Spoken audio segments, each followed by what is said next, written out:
What's up YouTube, Deathstrike here, and today I'll be showing people the new sidearm, the tysis. Now at first look at this weapon, you will see that the devs want to create a second version of the accurate. While comparing the two guns, the tysis has a higher base damage of 35, while the accurate only has a base damage of around 20.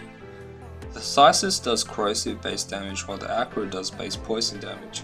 However, a major difference between the accurate and tysis is that the tysis has a 3 times slower fire rate than the accurate. However, this is compensated by the base 50% status chance and the corrosive base damage, which makes it great for high level void runs and medium level Grineer.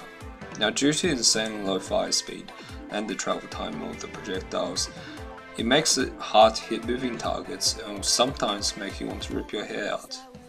Additionally, I will not recommend using this weapon for late game survival and defense runs, as the low fire rate and the slow projectile travel time will make it not ideal.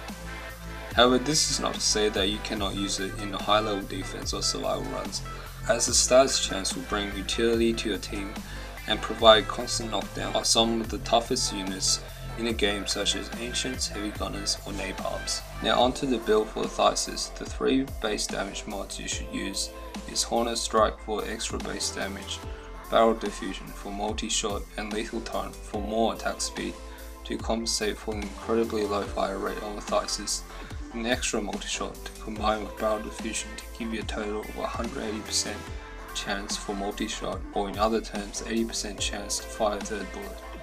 As for the elemental mods, for Grineer you should use the elemental mods Heated Charge and Convulsion for the corrosive and radiation combo.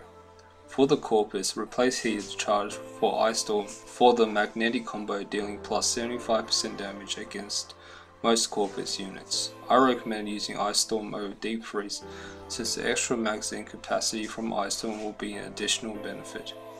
Lastly, for Infested you should use Gas Combo with Heated Charge and Pathogen rounds, dealing plus 75% damage against Light Infested.